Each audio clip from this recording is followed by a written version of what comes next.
नमस्कार विद्यार्थी मित्रांनो, स्वागत आहे तुमच्या आवड गणिताची या चॅनलमध्ये। आजच्या व्हिडिओमध्ये आपण इयत्ता 7वी स्कॉलरशिपला बसलेल्या मुलांसाठी वर्ग आणि वर्गमूळ मधील स्वाध्याय 6.1 पूर्ण सोडवून देणार आहे।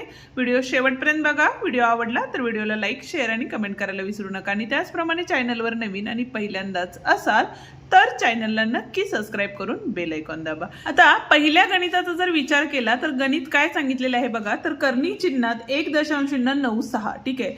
आता कर्णी चिन्हात 1.96 दिलेलं आहे, म्हणजेच या ठिकाणी कशाचे वर्गमूळ असणार आहे तर 1.4 चे वर्गमूळ असणार आहे। म्हणजे 14 चा वर्ग हा किती असतो तर 196 असतो, बरोबर आहे।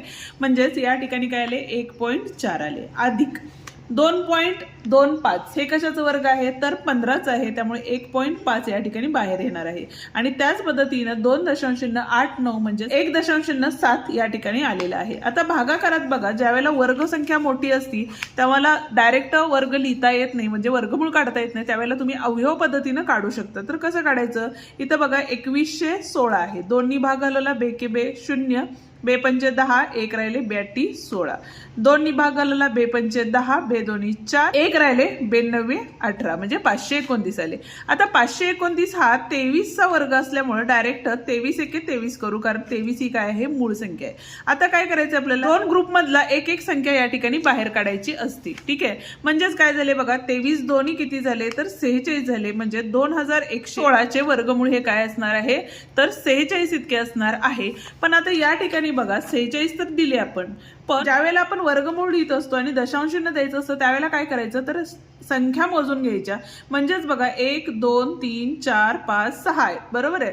6च्या निम्म्या संख्या म्हणजेच किती होतात बघा या ठिकाणी तर 3, म्हणून 1 2 आणि 3 आणि इथं दशांश चिन्ह देऊन इथं हे केलं।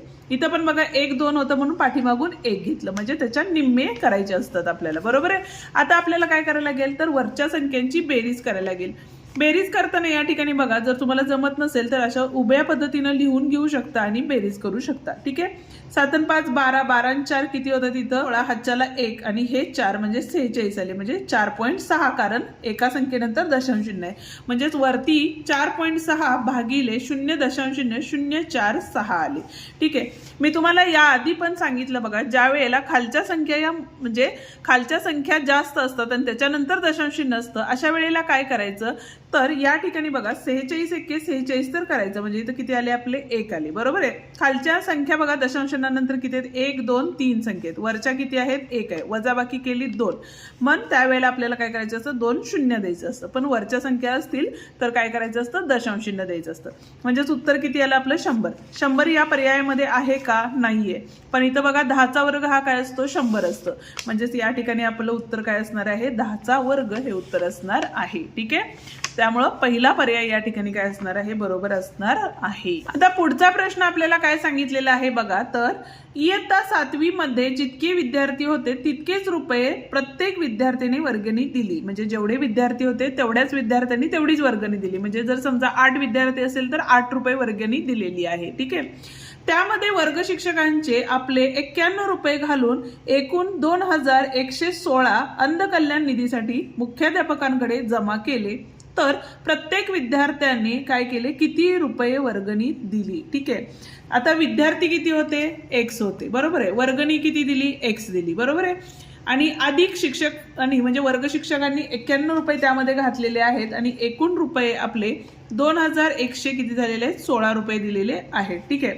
पण आता इथं बघा x चं काय झालं x वर्ग झालं, बरोबर। 2116 आणि हे अधिक होते, इकडे गेल्यानंतर काय झाले वजा झाले, ठीक आहे।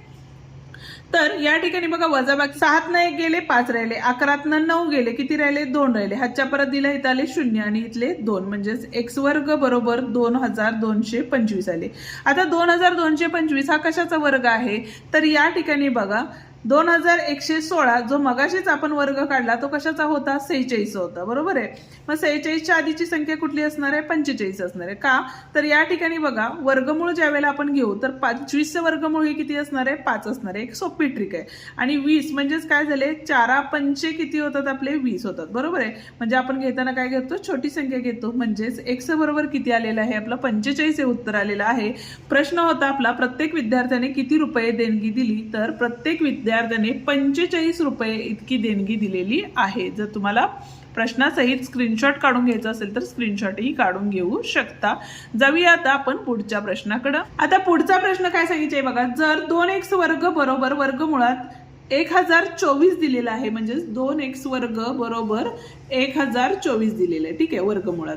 तर आता दोन्ही साईडचं काय केलं आपण, वर्ग केला, तर इथं काय होईल बघा, हे 4 झाले, इथं काय झाले, x चा चौथा घात झाला, ठीक आहे। आणि इकडं काय होईल, यातलं वर्ग आणि वर्गमूळ जे आहे ते निघून जाईल आणि फक्त इथं 10,000 म्हणजे 1024 ही संख्या राहणार आहे। हे 4 काय होतं या ठिकाणी गुणाकारात होतं, ते तिकडे गेल्यानंतर भागाकारात जाईल, म्हणजे x चा चौथा घात बरोबर 1024 भागिले किती असणार आहे, 4।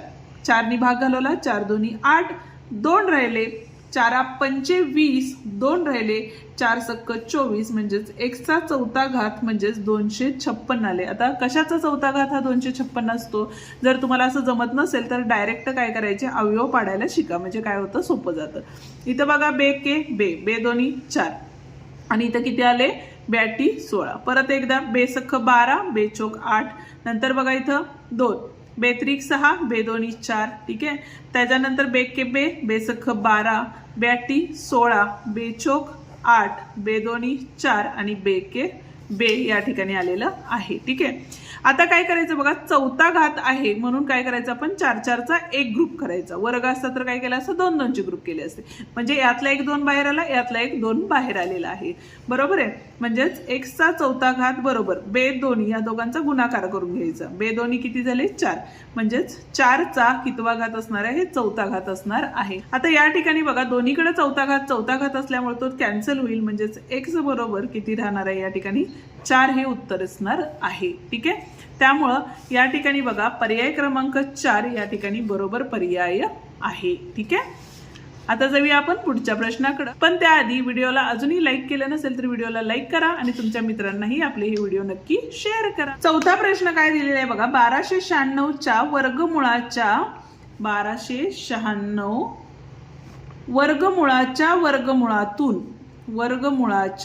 वर्गमूळातून किती केले, 625 च्या वर्गमूळाचे वर्गमूळ वजा केले, 625 च्या वर्गमूळातून त्याचे वर्गमूळ वजा केले, तर पुढीलपैकी कोणत्या संख्येचे वर्गमूळ शिल्लक राहते असं आपल्याला विचारलेलं आहे, ठीक आहे। आता 1296 कशाचा वर्ग आहे या ठिकाणी, तर आपण काढून बघूया, ठीक आहे, कारण काय होईल तुम्हाला पण लक्षात येईल की कसं काढायचं असतं। या ठिकाणी बघा 1296 घेतले, 2 नी भाग घालवला, बे सक 12, बे चोक 8, बे 16, ठीक आहे, बे त्रिक 6, किती राहिले इथं, बे दोन्ही 4, बे चोक 8। आता इथे डायरेक्ट बघा जे छोटे वर्गमूळ येतात ते घेऊ शकतो आपण, म्हणजे 18 गुणिले 18 हे किती असं 324, म्हणजे इथं सुद्धा 18 आले, यातला एक 18 बाहेर काढला, यातला एक 2 बाहेर काढला, म्हणजे 18 दोन्ही किती झाले, या ठिकाणी या दोघांचा गुणाकार करतो आपण, म्हणजे किती झाले 36 वर्गमुळात, वजा 625 हे कशाचा वर्ग आहे, तर 25 आहे, त्यामुळे इथं 25 घेतले। परत एकदा ह्या वर्गमुळाच्या बाहेर घेतल्या तर या ठिकाणी किती आले, 6, इथे किती आले, 5 आले, म्हणजे उत्तर किती आलं, 1 आलं, बरोबर आहे। आता उत्तर प्रश्न काय विचारले बघा, कोणत्या संख्येचे वर्गमूळ शिल्लक राहते, तर 1 चं वर्गमूळ हे काय असणार आहे, 1च असणार आहे, म्हणजेच या ठिकाणी पर्याय क्रमांक 2 काय असणार आहे, बरोबर असणार आहे। पाचवा प्रश्न काय दिलेला आहे बघा, तर 1111 मध्ये पुढीलपैकी कोणती लहानात लहान संख्या मिळवल्यास 4 अंकी समपूर्ण वर्ग संख्या मिळेल असं दिलेलं आहे, ठीक आहे। आता लहानात लहान जर जेव्हा वजा चिन्ह येतं त्यावेळेला लहानात लहान संख्या म्हणजे 150 ही काय असणार आहे, सगळ्यात लहान संख्या असणार आहे, पण 1111 मधून 150 वजा केले तर 3 अंकी संख्या मिळते आपल्याला काय सांगितलेलं आहे, 4 अंकी सांगितलेले, बरोबर आहे। आता त्याच्यानंतर लहान कुठली आहे, 111 आहे, बरोबर आहे। मग 111 म्हणजेच काय झाले बघा, तर या ठिकाणी 111 जेव्हा आपण आता बेरीज करायला सांगितलेलं आहे पण चिन्ह वजाचं दिलंय, त्यामुळे या ठिकाणी आपल्याला वजाबाकी करावी लागणार आहे। इथं आले 0 0 0 आणि 1, 1000 वर्ग आहे का कशाचा, नाही, मग त्यामुळे आता काय केलं आपण, 1111 वजा त्याच्यापेक्षा छोटी संख्या आपली 87, 87 वजा केले तर किती राहतात बघा या ठिकाणी, तर इथं झाले 11, इथं झाले 0, इथं झाले 10, इथं झाले 0 आणि हे 1, 11तनं 7 गेले, किती राहिले 4, इथं झाले 2, इथं आले 0 आणि हे आले 1, म्हणजे 1024 ही सुद्धा काय आहे, वर्ग संख्या असल्यामुळं पर्याय क्रमांक 2 या ठिकाणी काय आहे, बरोबर पर्याय आहे, ठीक आहे। आता 6वा प्रश्न काय दिलेला आहे बघा, तर वर्गमुळात 136 दिलेले आहे, ठीक आहे, वर्गमुळात 136 भागिले इथं काय दिलेलं आहे, तर वर्गमुळात 1.36 दिलेलं आहे. आता या ठिकाणी बघा 136 कशाचं वर्गमूळ आहे का नाहीये. मग आपण काय करू शकतो, ज्या वेळेला आपल्याला म्हणजे दशांश चिन्ह काढून टाकायचं असतं त्यावेळेला आपण काय करतो तर 100नी वरती खाली काय करतो त्याला गुणतो. बरोबर आहे. त्यामुळं काय झालं आपले तर हे वरचे 136 तर तसेच राहिले आणि भागाकारात काय होणार आहे 1.36 गुणिले 100 म्हणजेच किती झाले 1.36 झाले आणि भागाकारात काय आले कर्णी 100 आले. ठीक आहे.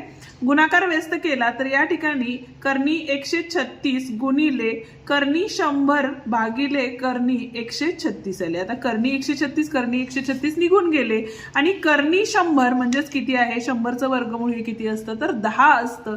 म्हणजेच याचा जे उत्तर असणार आहे ते काय असणार आहे पर्याय क्रमांक 1 या ठिकाणी काय असणार आहे बरोबर असणार आहे. ठीक आहे.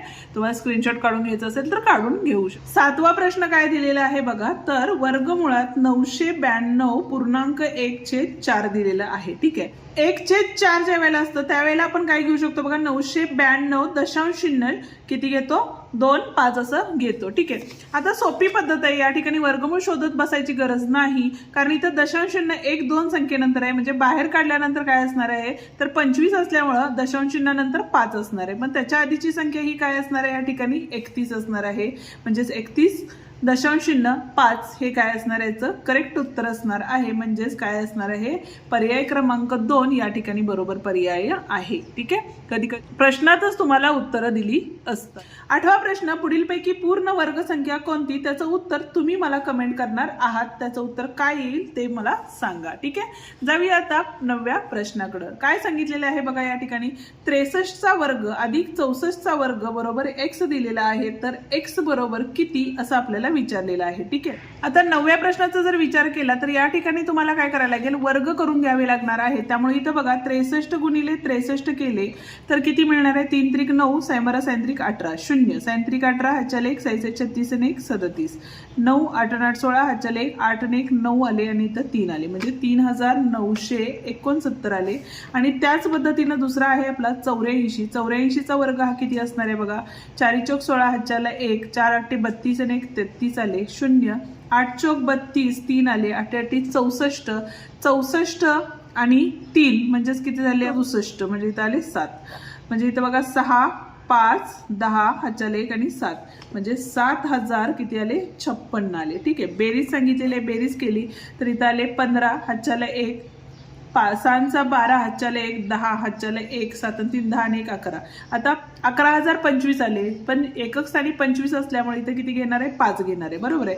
आणि 110 म्हणजेच काय असतं 10 गुणिले 11 असतं म्हणून आपण छोटी संख्या घेतो म्हणजे इथं आले 10 म्हणजे 105चा काय असणार आहे वर्ग असणार आहे. ठीक आहे. शेवटचा प्रश्न आहे आपला जर कर्णी चिन्हात 81 म्हणजेच किती झाले 9 आले अधिक कर्णी चिन्हात 16 म्हणजेच किती झाले बघा 4 झाले तर किती ए आले 9 आणि 4 किती होतात आपले 13 होतात. ए बरोबर 13 आले पण आपल्याला विचारलं काय एचा वर्ग विचारलाय मग 13चा वर्ग हा किती असतो 169 असतो. म्हणजे पर्याय क्रमांक 3 या ठिकाणी काय आहे बरोबर पर्याय आहे. या ठिकाणी आपला हा व्हिडिओ संपतो. आजचा व्हिडिओ तुम्हाला कसा वाटला ते कमेंट करून मला नक्की सांगा. व्हिडिओ आवडला असेल तर व्हिडिओला लाईक करा. उद्याच्या भागात आपण स्वाध्याय 6.2 बघणार आहे. तो डिस्क्रिप्शन मध्ये दिलेले आपले व्हिडिओ पाहत राहा. धन्यवाद.